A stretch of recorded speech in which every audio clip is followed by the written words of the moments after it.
Regarding all the different baseline investigations for the patient, the diagnostic criteria are just the peripheral blood and bone marrow evaluation, and this is enough for the diagnosis. And bone marrow examination would include the marrow peripheral blood, the morphology, as per the WHO, and the report would be signed out as per the WHO classification, which is the recent classification of 2016. Then also samples for flow cytometry and cytogenetics along with fish would be sent on the marrow aspirate, but may be sent on the peripheral blood in case the marrow tissue is not available, or patient declines this or is not fit for a bone marrow aspirate. Then and also molecular analysis would then be made on eligible patients and with whole genome sequencing. And myeloid sarcomas would also need to be aspirated and immunohistochemistry done on those samples, tissue samples also. And cytogenetics and fish on the aspirate can be is optional. For a peripheral blood film, the peripheral blood film should be examined routinely in conjunction with the bone marrow for blast and any other atypical features. And then the bone marrow is also examined for the presence of leukemic blast of more than 20%, and those typical promyelocytes, if they are seen, those with the of acute promyelocytic leukemia, then they should be the emergency then they should be emergency treatment for or with the Altroin's retinoic acid should be started while the results of fish are awaited. Then also the cytochemistry, immunohistochemistry is now mostly done, is not routinely done now, and because flow cytometry is very informative. Now, in the immunophenotyping using flow cytometry, this is a mandatory test as it will identify the leukemic clone and will be available for minimal residual disease detection also. So also for the minimal residual disease documentation, we need to have the baseline markers so that we know which antigens were being expressed or which markers were being expressed on the leukemic clone, and then their relative variations would be used to check for the minimal residual disease detection. A standard acute leukemia panel will include the PAN B and T combinations and the markers for AML also. So basically, we have not only the AML markers, but also lymphoma markers for lymphoid markers for PAN B and T combinations would also be there. And minimalistic panel is the one that is of course shown over here. This could be followed by a Euroflow.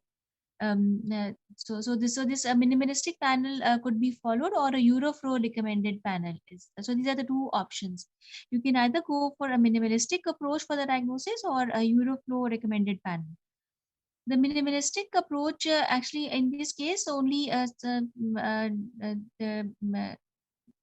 only these set of panel markers are used, which will include the myeloid, erythroid, and the megakaryocytic markers, and along with lymphoid. So myeloid, erythroid, lymphoid, and megakaryocytic markers, along with certain markers for monocytic and dendritic cells and early markers as required. So a minimalistic panel would then, of course, have there will be discretion on which of these each of these markers. Just one of each might be just used in any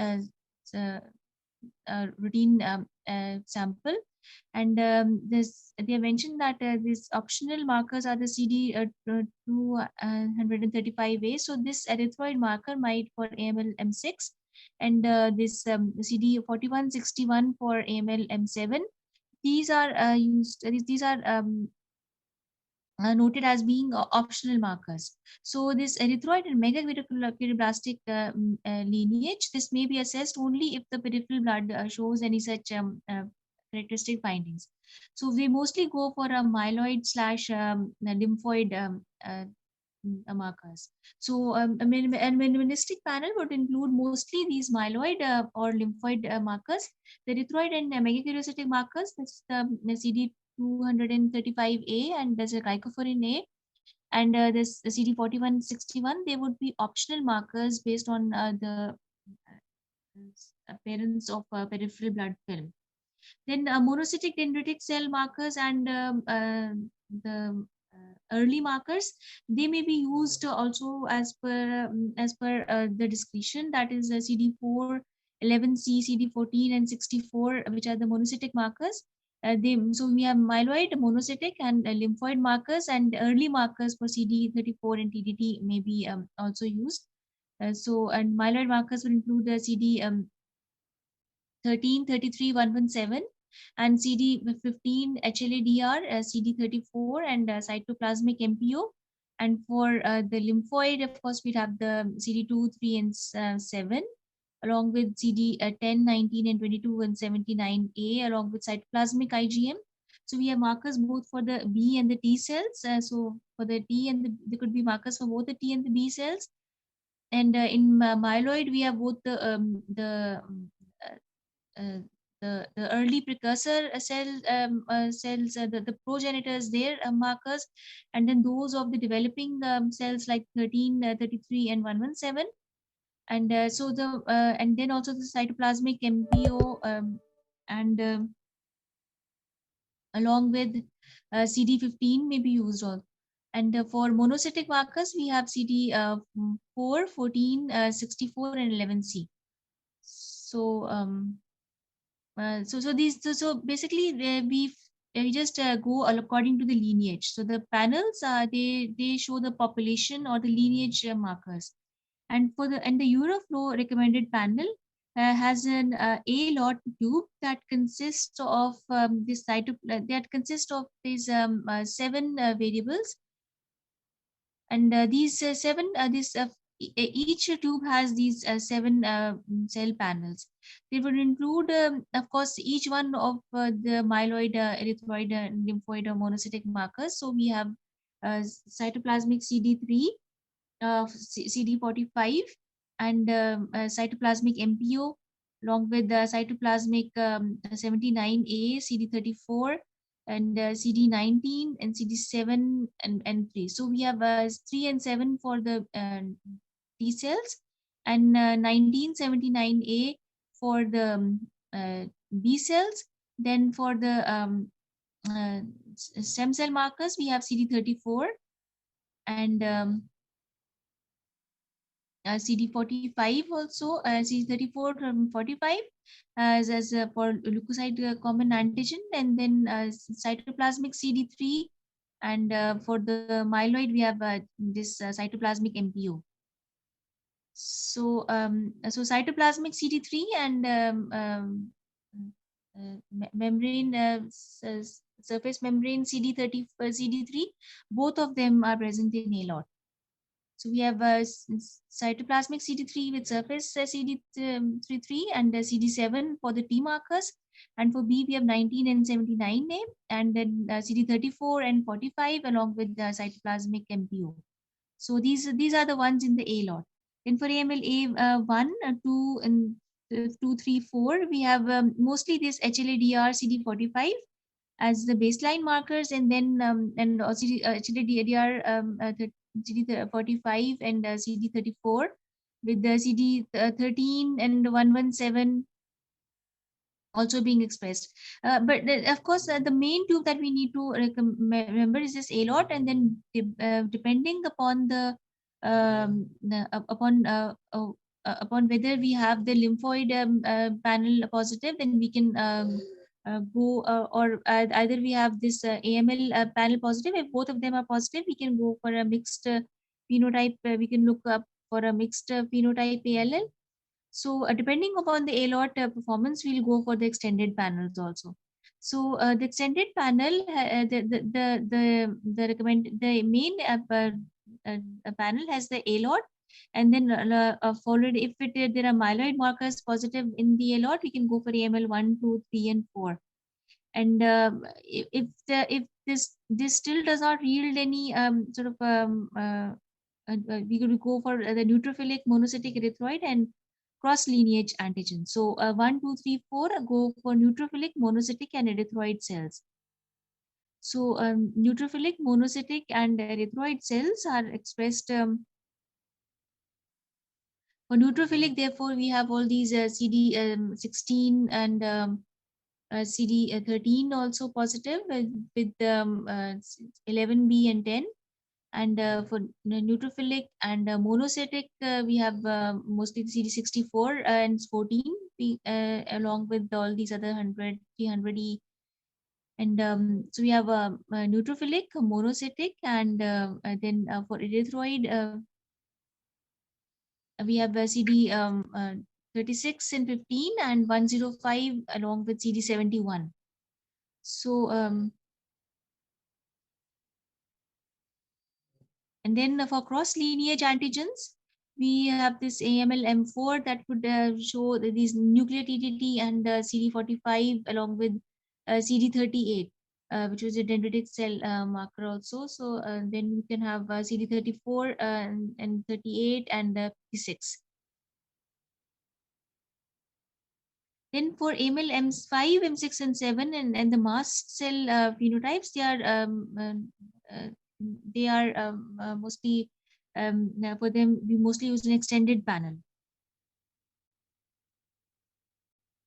and this is for classification of rare leukemias with the further aberrant markers. So intermediate phenotypes can occur and are acceptable to define the myeloid lineages. Where possible, a marker pattern characteristic of the clonal cell should be defined, which is suitable for minimal residual disease monitoring by flow cytometry. So cases of APML are typically CD34 positive negative and CD13 heterogeneous positive and CD33 homogeneous positive. And CD117 is also positive in these cases, but CD15 and HLA-DR are negative.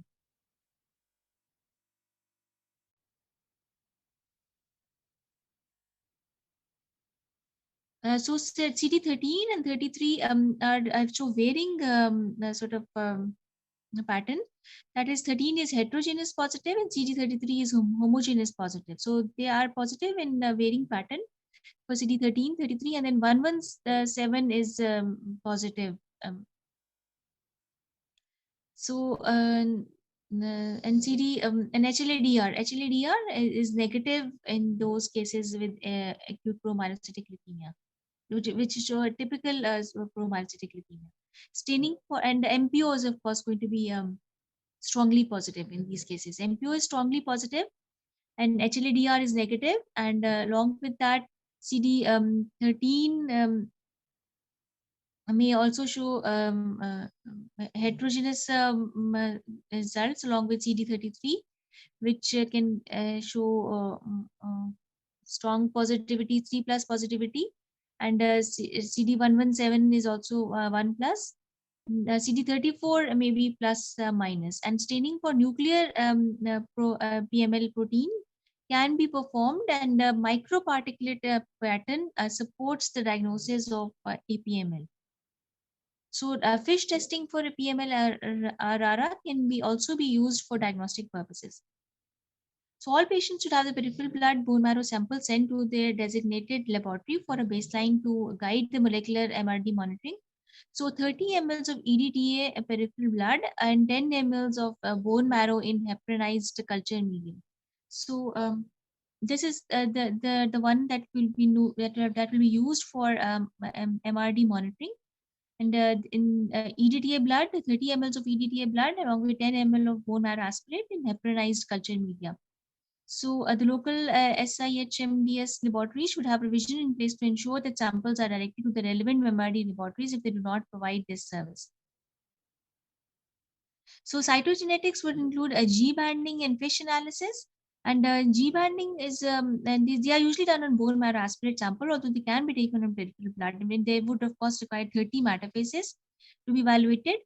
So we have like around a 400 cell count for the blasts to be evaluated, and and cytogenetics, 20 metaphases need to be evaluated for non-random chromosomal abnormalities, and then interface fish may supplement the standard analysis and is particularly useful where conventional G banding fails.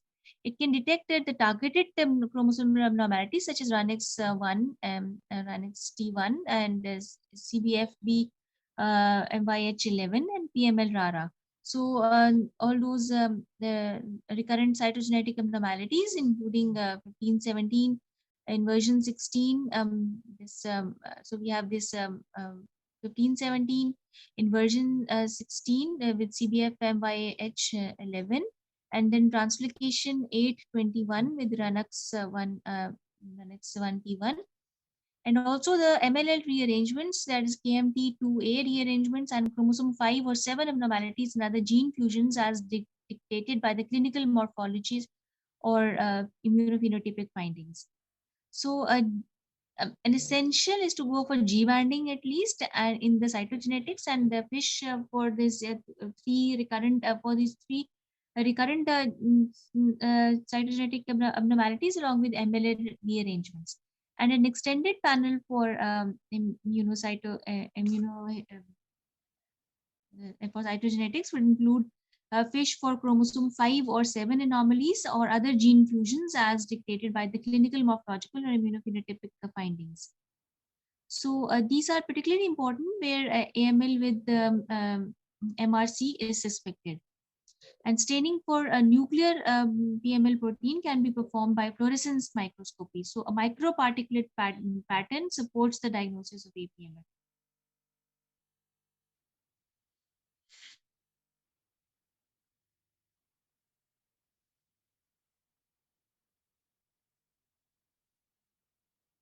So we have these recurrent cytogenetic abnormalities, which include the three typical ones, along with the MLL gene rearrangements, which is the KMT2A.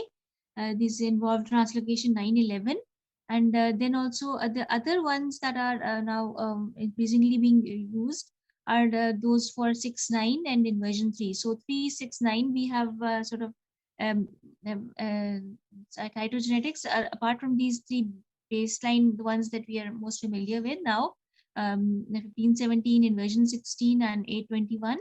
Now we have these cytogenetic abnormalities for chromosome 3, 6, and 9. So inversion 3, that is the GATA2 BCOM complex, and then the translocation 6-9, which is the DEC NUP 214 mutation, and abnormality, genetic abnormality, and then the translocation 911, which includes the 11q23 chromosome, the KMT2A MLL-T3 translocation. So apart from that, one other is the megakaryoblast AML translocation, that is 122, which is the MKL1, the megakaryocytic lineage 1, along with RBM15. So RBM15, MKL1, this from the megakaryoblast phenotype, we can remember this RBM15 with MKL1, and this also has a translocation 122. So 122, and then these 3, 6, and 9 with inversion 3 for the GATA2 MECOM complex, and in translocation 6-9 for the DEC NUP 214, and translocation 911 for MLLT KMT MLLT3 KMT2A translocation. Now, provisional entities are the BCR ABL1, that is 922 translocation, AML with this 922 translocation, and then also molecular markers in which AML with mutated NPM1 and AML with biallelic mutation of SEPA, along with the provisional entity of AML with mutated RUNX1. So we have two provisional entities, that is AML with BCR ABL1 and AML with mutated RUNX1. So BCR ABL1 and mutated RUNX1 are provisional entities, but NPM1 and SEBA1 are included in this table for recurrent genetic abnormalities. Then AML with MRC, that is the myelodysplastic related changes, and therapy related myeloid neoplasms are of course also an entity. Then the AML not otherwise specified would include all those cases with blast count more than or equal to 20%, and myeloid sarcomas and the myeloid proliferations related to Down syndrome. And then last but not the least, the plasmacytic cytoid dendritic cell neoplasms. So this is the WHO classification, which documents all these findings, and which is used for the diagnostic assessment of the bone marrow morphology and aspirate. So for the AML MRC, if the fish for chromosome 5 or 7 abnormalities or other gene fusions as detected on clinical morphological immunophenotypic findings is important, especially where AML MRC is suspected, because of course the abnormalities of chromosome 5, 7, 8 are most frequent in myelodysplastic cases. So those with the abnormalities of chromosome 5 or 7 would then need to be evaluated for AML MRC also. And the nuclear PML pattern can also be observed by fluorescence microscopy. So FISH and fluorescence microscopy would be the extended investigations for cytogenetics. And then for molecular assessment, so we have flow cytometric analysis that uses these seven that uses the technique of either the minimalistic approach or the Euroflow recommended 5 tube method for 7 panel of cells being evaluated in one go. And then we have an extended panel of 5, 6, and 7. So in AML1, we have neutrophilic monocytic erythroid lineages, and for AML4, we have the common cross-linkage lineage antigen analysis. And then 5, 6, 7, they are used for classification of rare leukemias and aberrant markers. The intermediate phenotypes can occur and are acceptable to define myeloid lineage, but where possible, a marker pattern characteristic of the clonal cells should be defined, which is suitable for MRD monitoring by flow cytometry. And cases of, so of course, we have APML with that have CD 117 positive along with CD13 and 33, which are hetero and homo positive. So, and then also HLA-DR would be negative at 15, and HLA-DR are negative, and MPO is strongly positive, which is P+.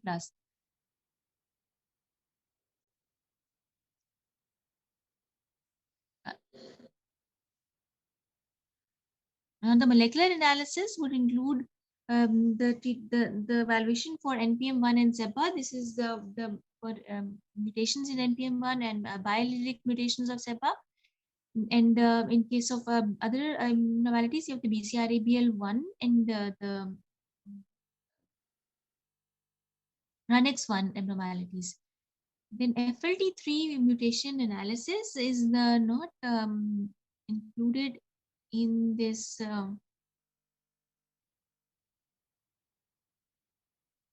classification, in this WHO classification as such, because these FLT3 mutations, they can occur in most of the EMLs, which are these can occur in translocation in those AMLs that have been these translocations, they can occur in pro-myelocytic and other M2, M3, M4 type of AMLs also.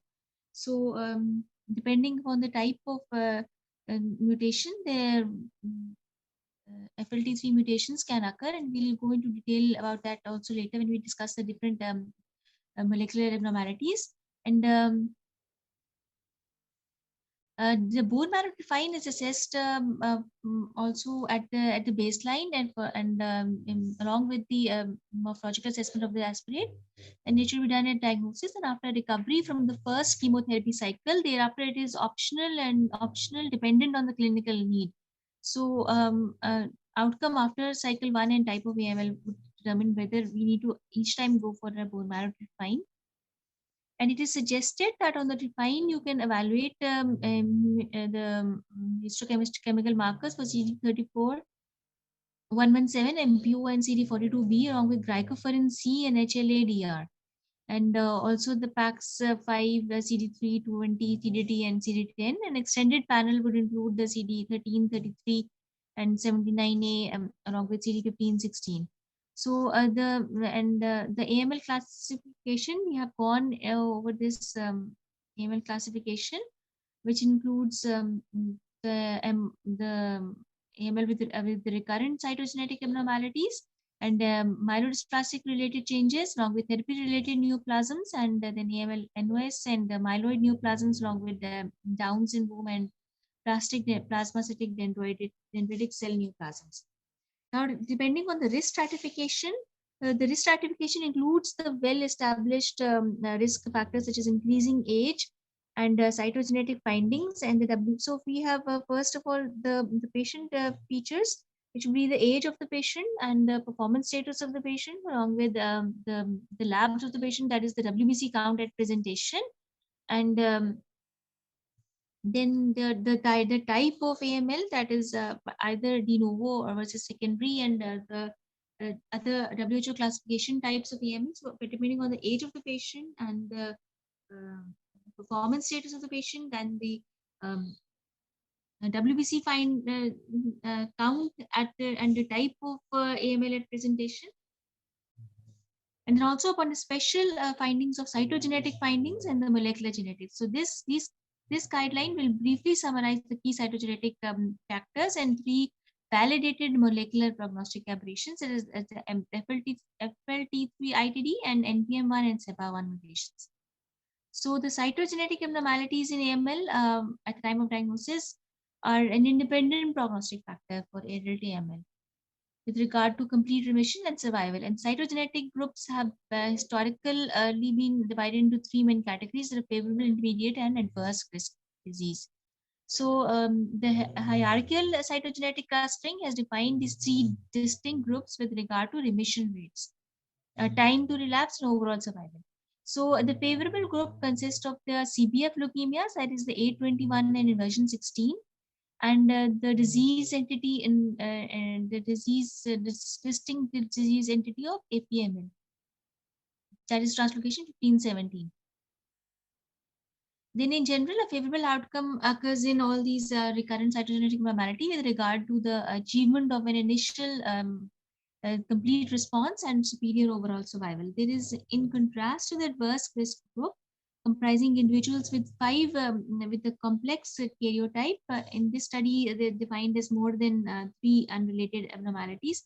So we have the favorable group that has these three recurrent cytogenetic abnormalities, along with and then there is the adverse risk group that has the complex karyotype with more than three abnormalities, and along with the monosomy 5 and deletion 5q, then monosomy 7 and deletion 7q, along with this MLL. So three recurrent cytogenetic abnormalities in the good favorable group, and for the adverse risk group also we have three more than three chromosomes, and then three cytogenetic abnormalities involving chromosome 5, 7, and 11. So that is the KMT 2A and 11 to 23 chromosome, and then they could do arrangements or and also the three Q abnormalities. So 3, 5, 7, and 11 would be the abnormalities for the adverse risk group, and for uh, the favorable outcome group, we have the three recurrent cytogenetic abnormalities, that A21, inversion 16, and translocation 1517. Then also there is an frequent features of complex karyotypes of AML with our side chromosome 17p abnormalities that include the TP53 gene, deletion or mutations, and the standard or intermediate risk group is so we have the favorable and the adverse risk group, and the standard or intermediate risk group is comprised of those with a normal karyotype on conventional G-banding analysis, and abnormality is not classified as favorable or adverse. And in this particular cohort, they include the trisomy 8, 21, and 22, along with deletion by 7q and deletion 9q and 11q23. So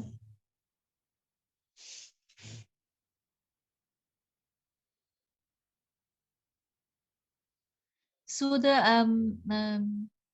Intermediate risk group, the standard risk group. This includes the normal karyotype along with these particular trisomies of 8, 21, and 22, along with deletion 7 and 9q and 11q anomalies. These and other or and any other cytogenetics not involved, not mentioned in the favorable or adverse group.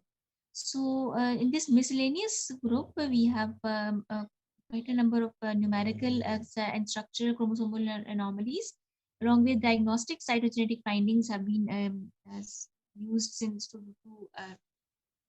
drive therapeutic stratification. So the guidance will follow the MRC definition of complex cytogenetics, which is more than 3 chromosomal abnormalities. Now with focus on the CBF leukemias and then the molecular stratification with the with prognostic markers, the molecular stratification using prognostic markers, that is the presence of all those molecular aberrations, and then the special reference. So we have FLT3, NPM1, and the SEPA1 mutations. And then we'll go over that, and then of course the acute promyelocytic leukemias are an entity of their own. So regarding these cytogenetic abnormalities,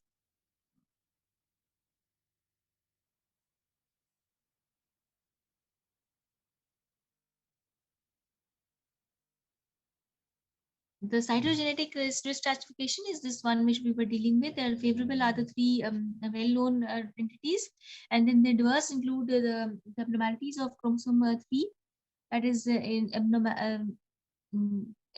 translocation abnormalities of chromosome 3q, excluding the translocation 3,5. And this would include the inversion 3. So they include the inversion 3 or translocation 3,3, but exclude in translocation 3,5. And then so we have abnormalities for chromosome 3, which exclude this translocation 3,5, but would of course include the inversion 3 and translocation 3,3, and then 5 and 7 and 11 chromosome abnormalities, which could be either a 611 or a 1011 or a 911, and a 911 would be excluded.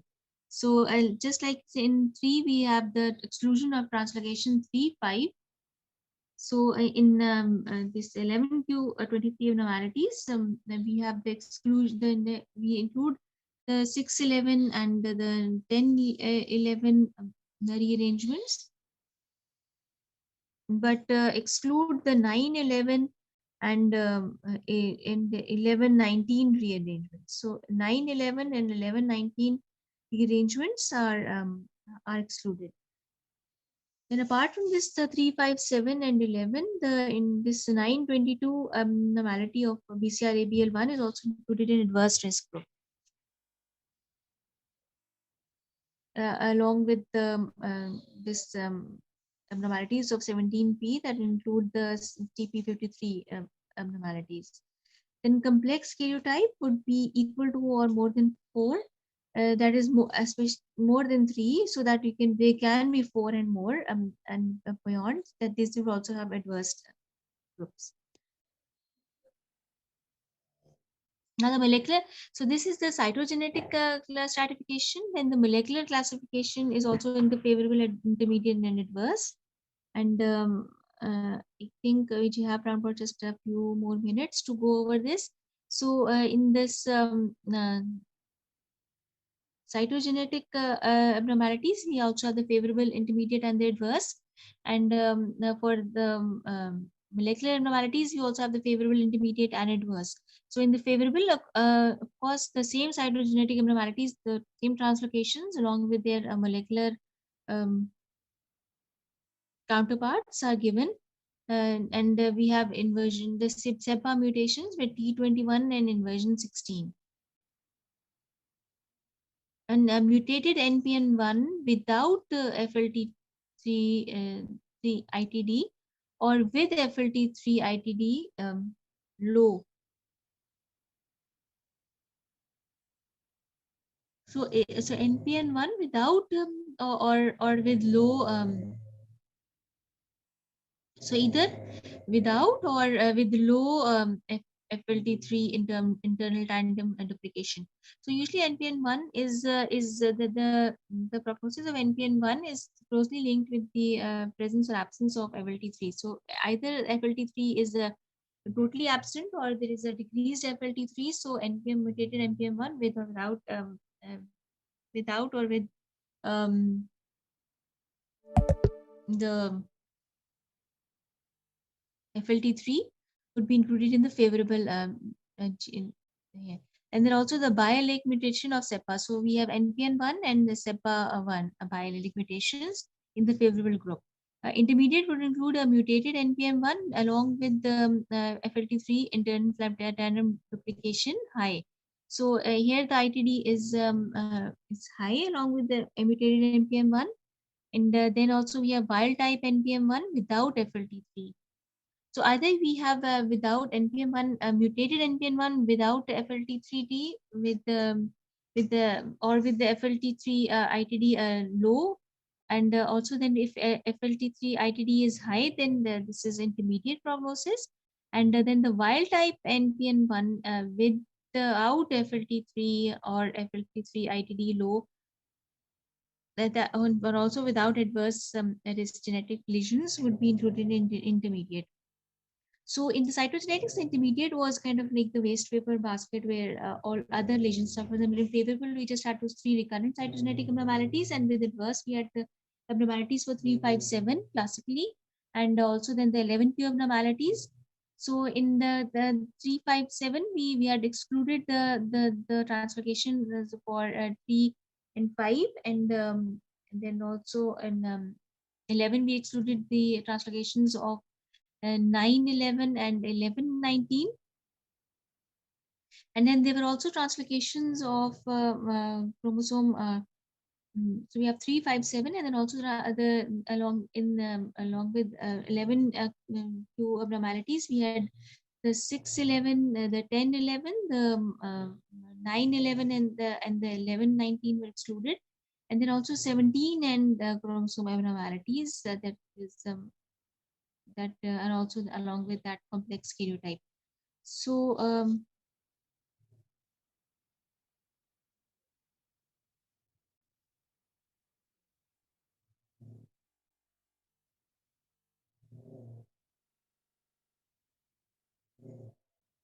the prognostic impact of a marker is the frequencies, the response rate, and outcome measures should be reported by risk category, and if sufficient numbers are available by specific genetic lesions indicated. So the prognostic impact of a marker is treatment dependent and may change with new therapies.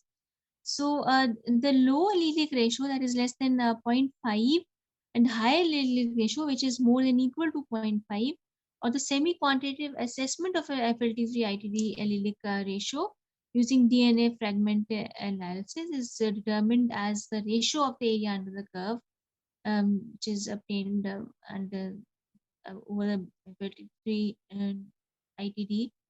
FLT3 wild type. And recent studies indicate that AML with NPN1 mutations, FLT3 ITD, with low allelic ratio may also have a more favorable prognosis than patients, and patients should not routinely be assessed for allogenic hematopoietic stem cell transplant. So the presence of 921 also takes precedence over rare concurrent adverse risk genetic mutations. So and also the presence of one single monosomy excludes